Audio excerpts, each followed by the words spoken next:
Hi everyone, this is Rajesh Yadav. I welcome you all to English by Rajesh Yadav YouTube channel. सभी का अभिनंदन, सभी को सलाम दुआ बड़कम प्रणाम सत श्री अकाल घनी खम्मा hi hello and welcome to my personal YouTube channel. सभी का अभिनंदन। आज मैं आप लोगों के सामने बीपीएससी टीआरई 2.0 का प्रश्न आपके सामने जो दिसंबर में हुआ था उसको मैं कराने जा रहा हूं।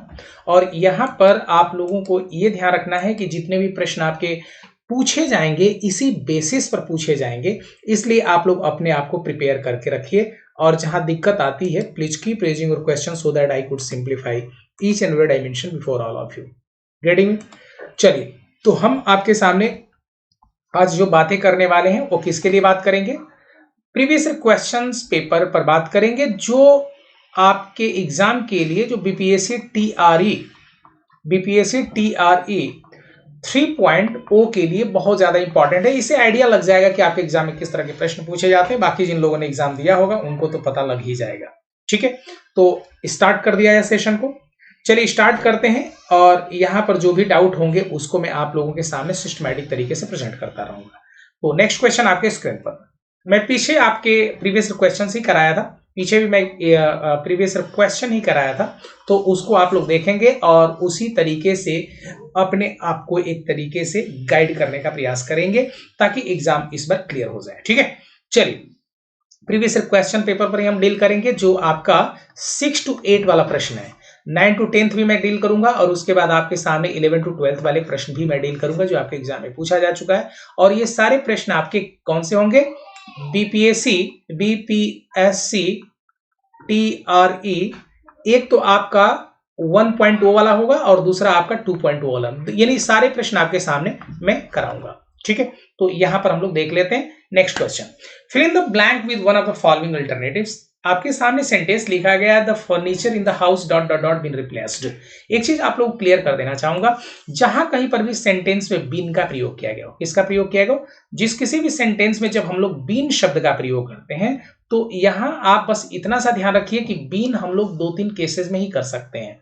यानी एक आप हैज के साथ बीन का प्रयोग करते हैं, दूसरा आप हैव शब्द यानी प्रेजेंट परफेक्ट के साथ बीन शब्द का प्रयोग करते हैं, और तीसरा हैड के साथ हम लोग पैसिव वॉइस बनाने के लिए बीन शब्द का प्रयोग करते हैं। ध्यान ये रखना है कि इनके बाद हमेशा वर्ब थर्ड फॉर्म में आती है।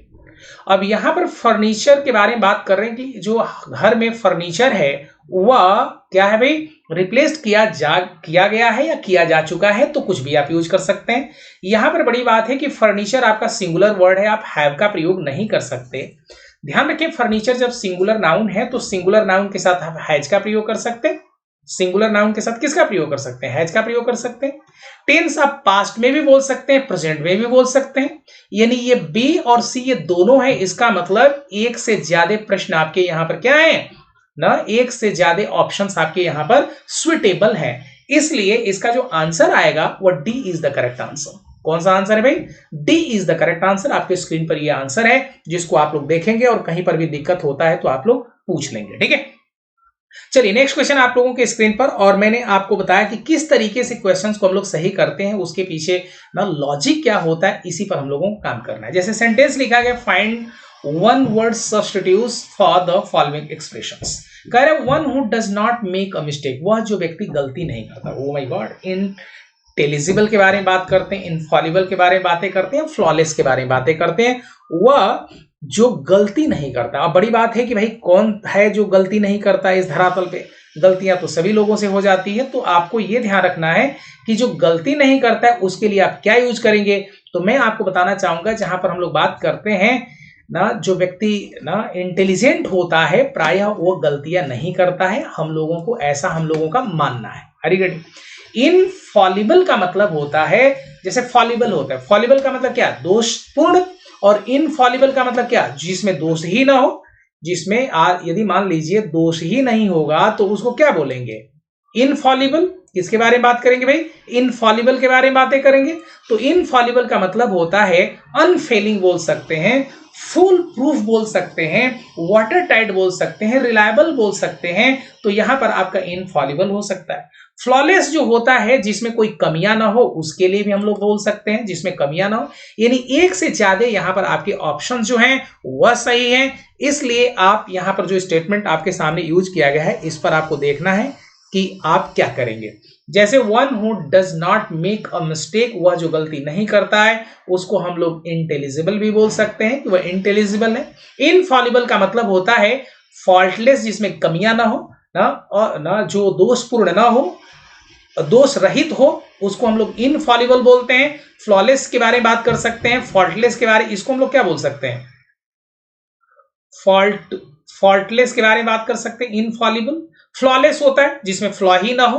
तो यहां पर ये सारे ऑप्शंस आपके अप्रोप्रिएट हैं, यानी एक से ज्यादा यहां पर ऑप्शंस इसके लिए सुटेबल हैं, वह जो गलती नहीं करता है उसके लिए। ठीक है, चलिए next question, D is the correct answer. आते हैं दूसरे प्रश्न पर बात कर लेते हैं।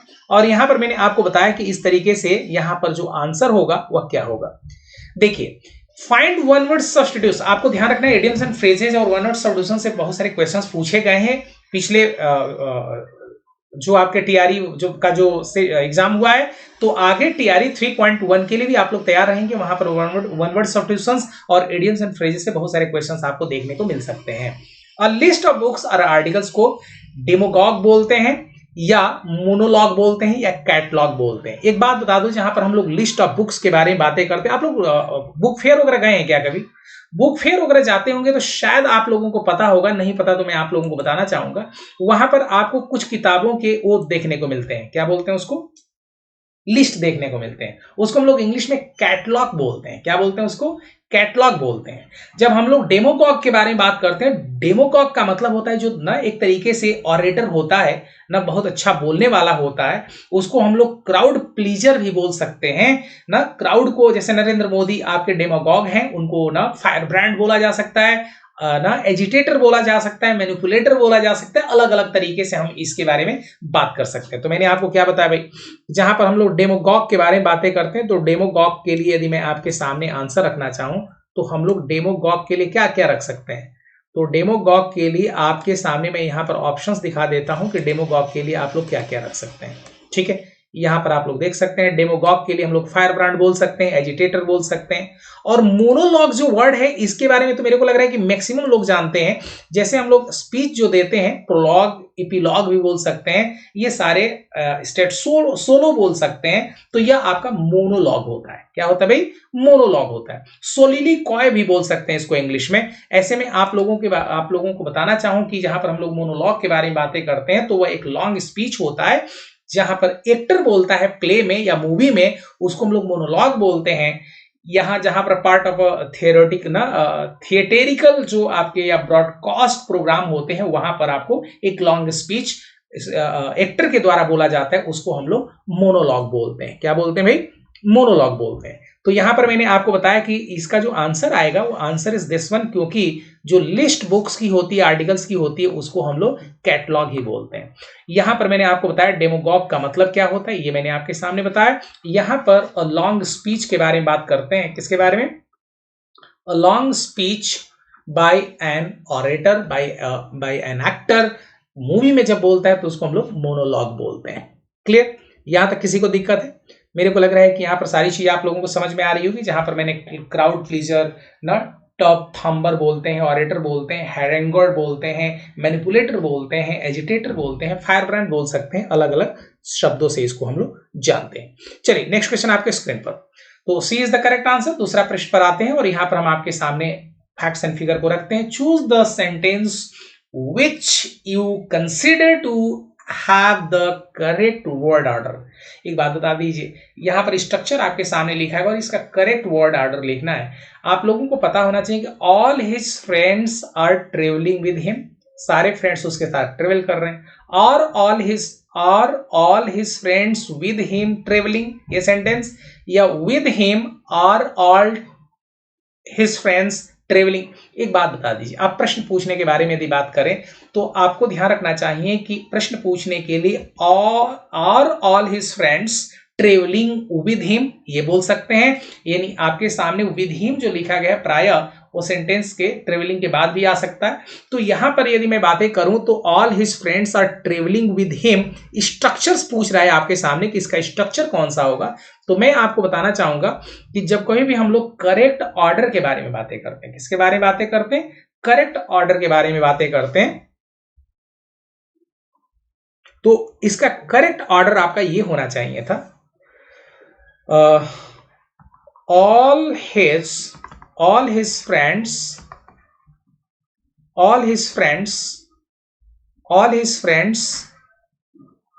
with him are traveling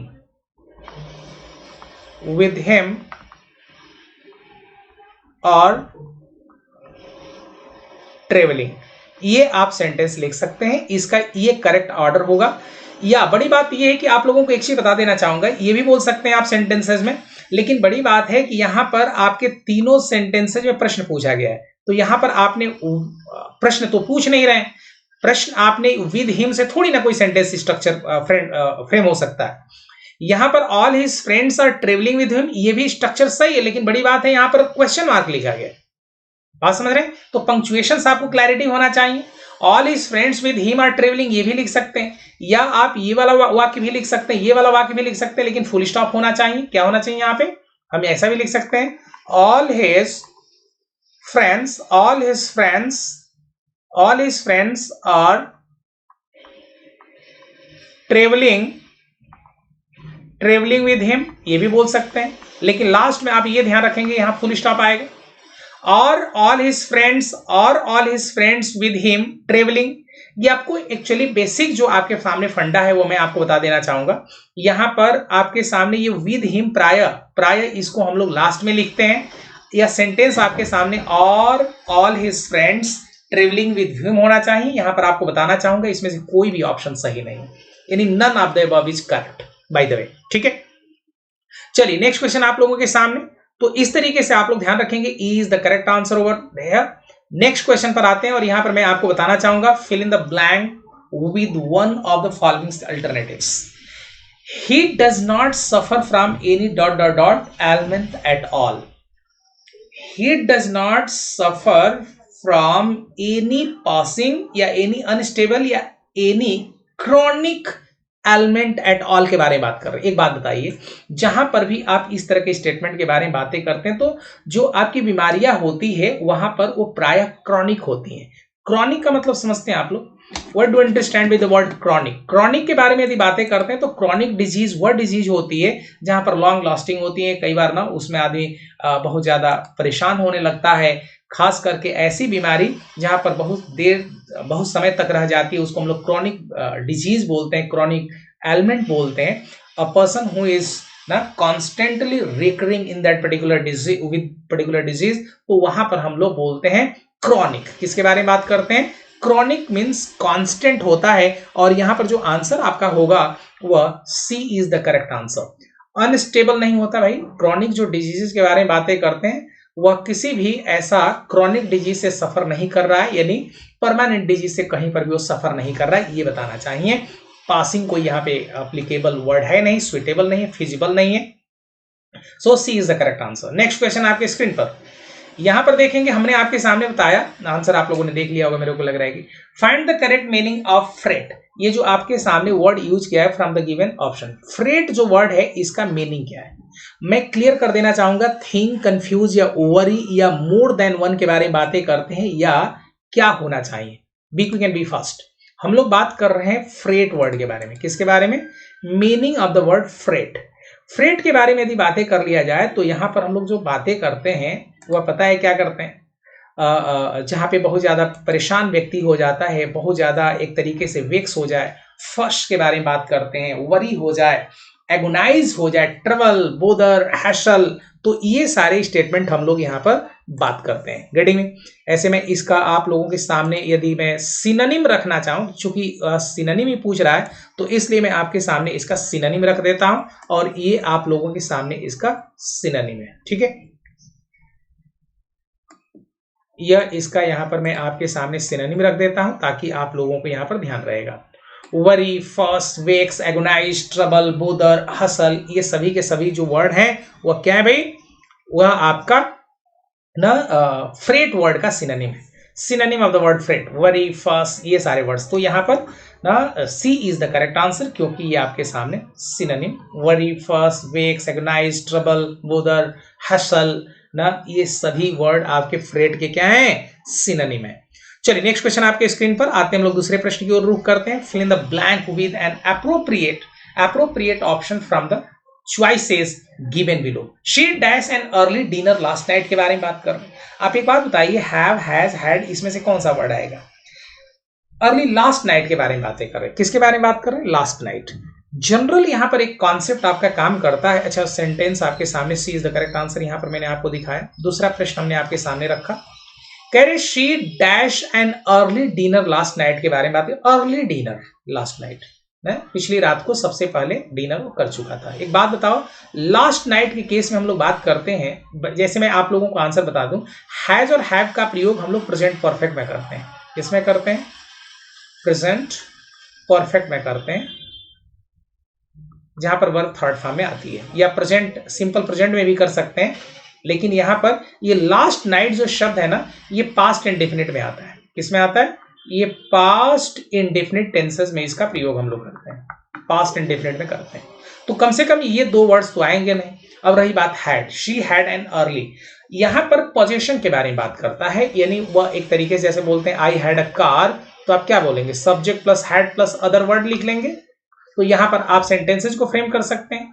ध्यान रखें कि हैज और हैव का सेकेंड फॉर्म होता है हैड, थर्ड फॉर्म भी हैड होता है। तो यहां पर इसका पास्ट, हैज और हैव का पास्ट चाहिए, क्योंकि पास्ट इंडेफिनिट के बारे में बात कर रहे हैं। जैसे आपने सुना होगा, लोग कहते हैं I have a car, I have a बस, तो ये प्रेजेंट में बात कर रहा है। लेकिन यहीं पर कोई ये कह दे कि I had a car, I had a car, I had a बस, इसका मतलब क्या? उसके पास बस था, अब नहीं है। तो यहां पर ये सेंटेंस आपके सामने आएगा, सी इज द करेक्ट आंसर। बाकी सारे स्टेटमेंट आपके यहां पर जो है वह इनकरेक्ट है।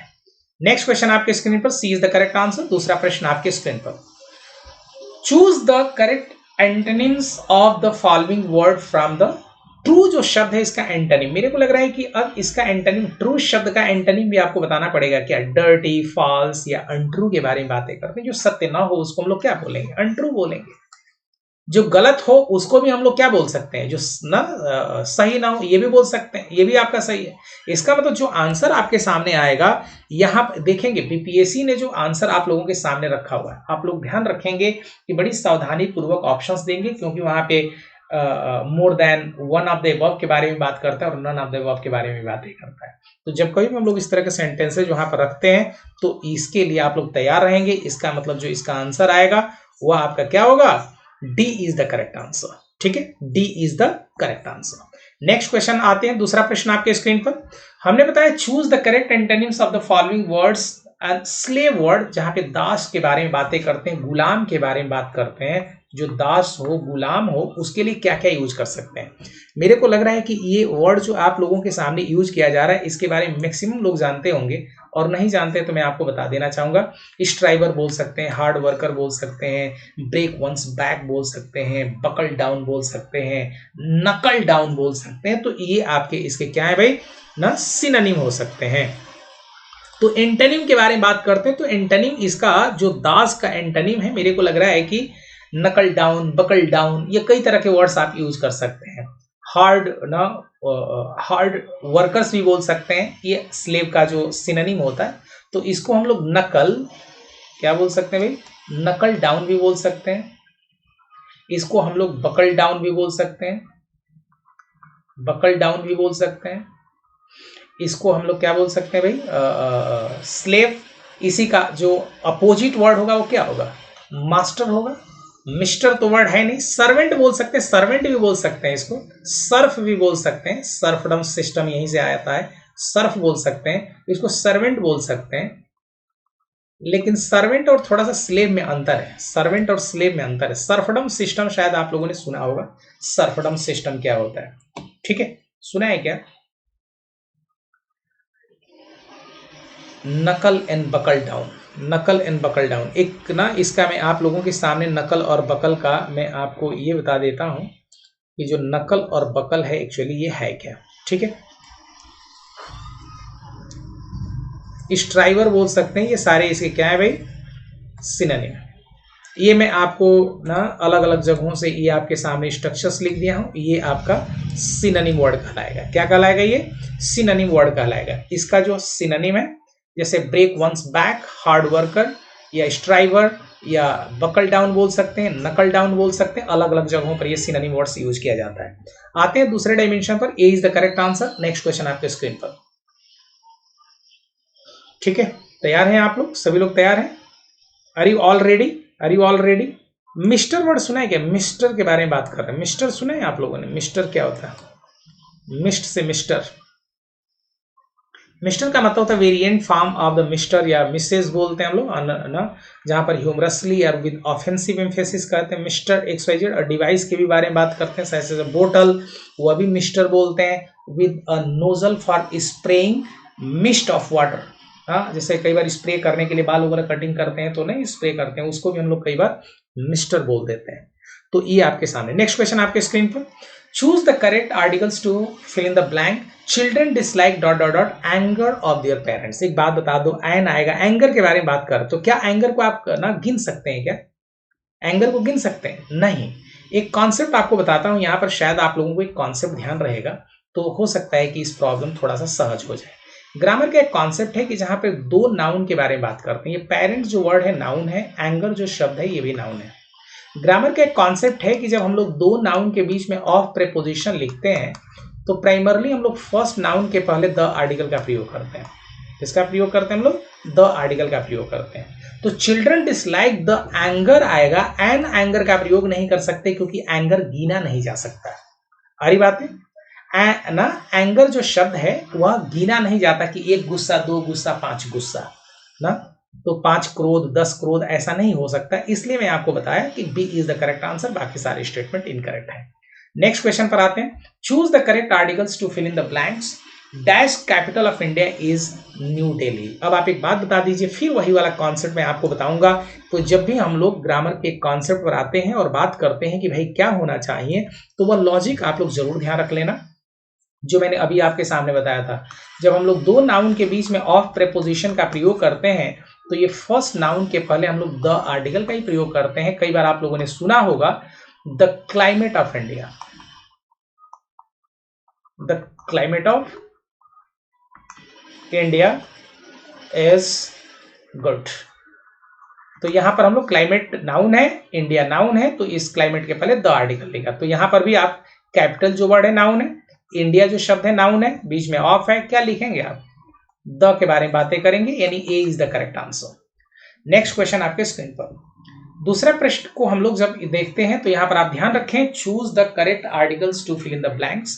अ year ago I visited island के बारे में बातें करते हैं। आइन आइलैंड, एक साल पहले आप क्या, अ ईयर अगो आई विजिटेड क्या, एन आइलैंड बोलेंगे या द आइलैंड के बारे में बातें करते हैं।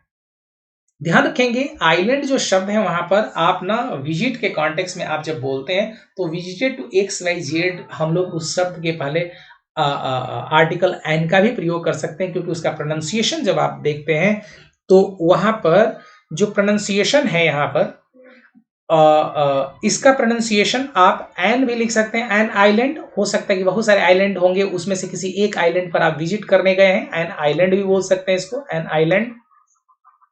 वहीं पर आप द आइलैंड भी बोल सकते हैं। यह सेंटेंस आपके सामने आइलैंड हो सकता है, आइलैंड हो सकता है। तो यहां पर ये एन भी हो सकता है और द भी हो सकता है। तो इसलिए मैं आपको आंसर बताऊं, खास करके ए आर्टिकल तो आएगा नहीं क्योंकि इसका प्रोनाउंसिएशन वॉवेल साउंड से होता है। तो यहां पर हम बताएंगे कि D is the correct answer, बाकी सारे स्टेटमेंट गलत हैं। अ year ago I visited the island, किसी निश्चित आइलैंड पर गए होंगे, एक वर्ष पहले आप किसी निश्चित आइलैंड पर गए होंगे तो द भी बोल सकते हैं, या बहुत सारे आइलैंड होंगे किसी एक में उसमें से गए होंगे तो एन आइलैंड बोल सकते हैं। तो बोलने के लिए सेंटेंस यहाँ पर कुछ भी हो सकता है, कुछ भी इन द सेंस दोनों एन भी हो सकता है और द भी हो सकता है। इसका मतलब D is the correct answer, एक से ज्यादा आंसर इसके सही है।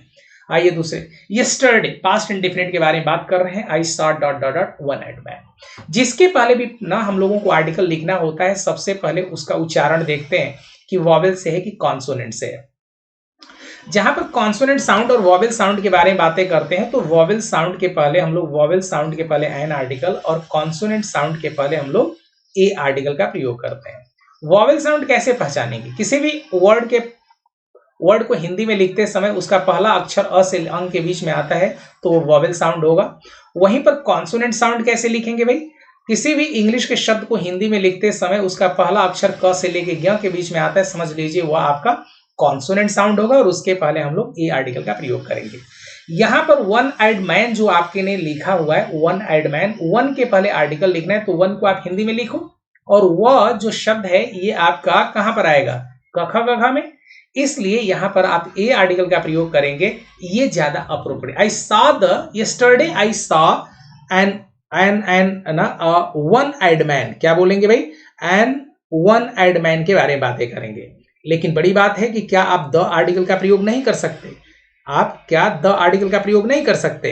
तो मैं कहूंगा नहीं कर सकते, क्योंकि वहां पर एक ही आदमी को आपने देखा था, अब दोबारा उससे आप मिले तो है नहीं कि फिर दोबारा आपने कहा कि नहीं नहीं नहीं वो बहुत अच्छा आदमी था, वन आइड मैन जो था वो बहुत अच्छा आदमी था।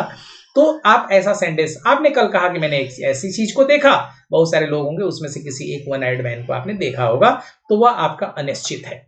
इसी वन आइड मैन को जब वाक्य में दोबारा बोलने लगेंगे तो डेफिनेट हो जाएगा, क्योंकि उसके बारे में आपको बहुत सारी जानकारियां प्राप्त हो चुकी होंगी। ठीक है, so B is the correct answer. Next question आपके स्क्रीन पर, आप लेटर्स को देख करके आर्टिकल का प्रयोग नहीं करेंगे। Choose the correct degree to fill in the blank के बारे में बातें करते हैं। He is the dash in his school, brave या ब्रेवेस्ट या ब्रेवर के बारे में बातें करते हैं। एक बात बता दूं, सेंटेंस बस आपको इतना ध्यान रखना है कि वह अपने अपने स्कूल में क्या है। एक बात बता दूं, स्कूल में अकेला तो वह नहीं होगा, स्कूल में और सारे लोग होंगे।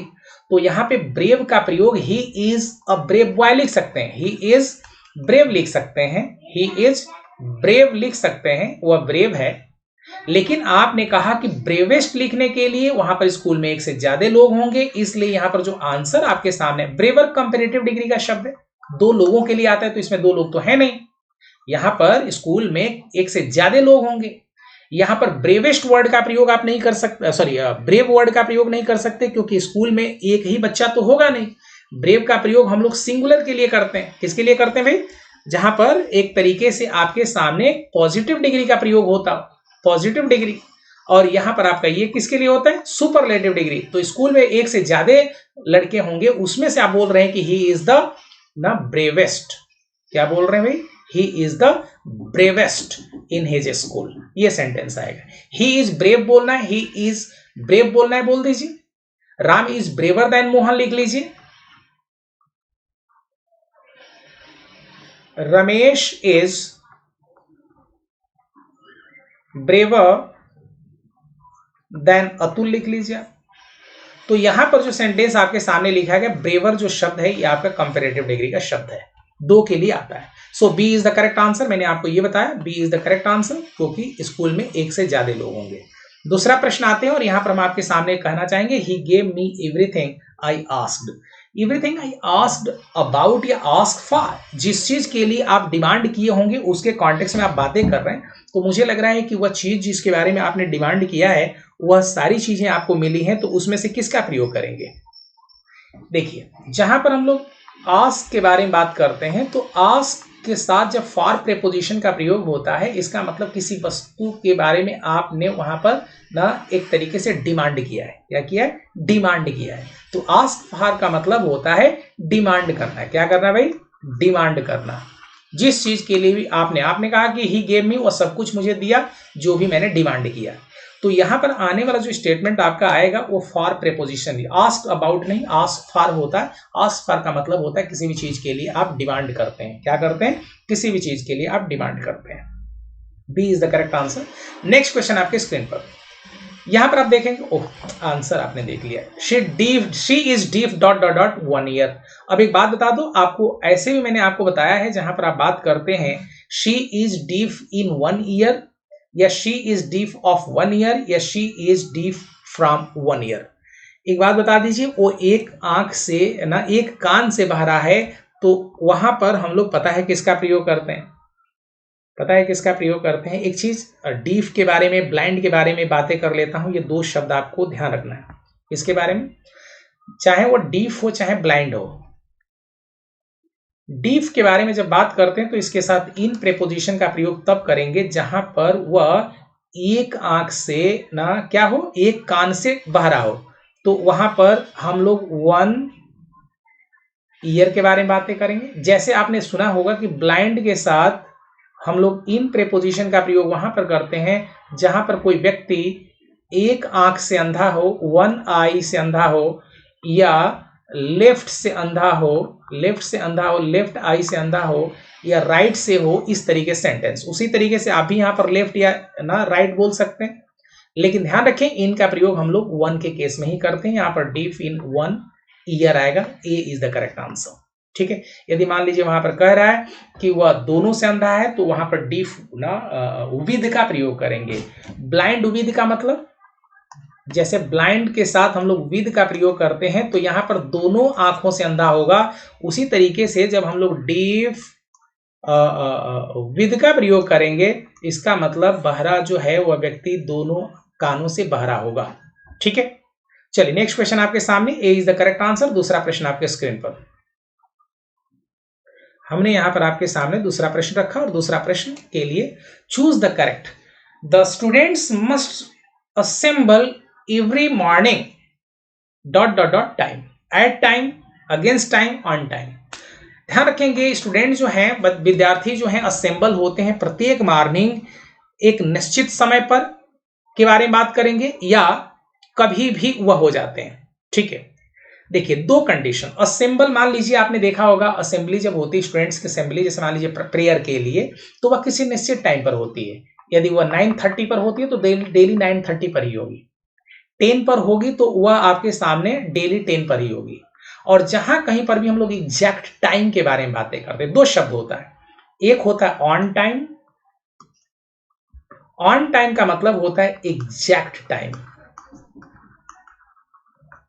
ऑन टाइम का मतलब एग्जैक्ट टाइम। एक वर्ड होता है, शायद आप लोगों ने सुना होगा, जिसको हम लोग इंग्लिश में बोलते हैं इन टाइम। इन टाइम का मतलब होता है before time, before time, getting, यानी समय से पहले। तो यहां पर बच्चे जो हैं, स्टूडेंट जो हैं, बिल्कुल असेंबल उनको होना चाहिए एवरी मॉर्निंग। ऑन टाइम के बारे में बातें करेंगे, अगेंस्ट टाइम नहीं।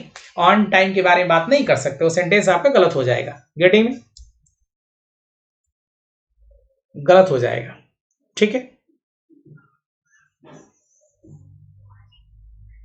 चलिए, तो यहां पर मैंने बताया choose correct prepositions to fill in the blank sentence. My scooter fell dot dot dot road, in road, over road, या ऑन रोड। बताइए आपका स्कूटर जो है गिर गया ऑन रोड पर या इन रोड पर, बताइए। मेरे को लग रहा है कि यहां पर भी सभी लोग आंसर देंगे। भाई I fall on the ground बोलते हैं, आई ना फॉल ऑन द ग्राउंड के बारे में बात कर सकते हैं, मैं गिरता हूं। आई फेल ऑन द ग्राउंड बोलेंगे, गिर गया। फेल ऑन द रोड बोलेंगे, तो यहाँ पे हमने ऑन का प्रयोग जहां पे स्पर्श करता है व्यक्ति, उसके लिए हम लोग यूज करते हैं। On the road is the correct answer. ठीक है, चलिए, तो आज के लिए मैं आप लोगों से विदा लेना चाहूंगा। नेक्स्ट क्लास में और सारे डायमेंशन से बातें करूंगा, और इसलिए मैं कई बार वीडियो नहीं बना पाता हूं क्योंकि और भी क्लासेज मेरी होती है, तो वहाँ पे ऑफलाइन क्लासेज में पढ़ा रहा हूँ, तो इसके लिए आप लोग परेशान नहीं होंगे। जितना भी समय मिल पाएगा उसमें मैं आप लोगों के सामने बेहतरीन चीज़ें प्रेजेंट करने का प्रयास करूंगा। इसमें बहुत सारी चीज़ें मुझे आप लोगों को बतानी है, और मैं कोशिश करूंगा, देख रहे हैं ये कितने क्वेश्चंस हैं, तो ये सभी कुछ कराना चाहता हूं मैं, और कोशिश करूंगा कि ये सारी चीजें मैं आप लोगों को करा दूं। Thank you very much.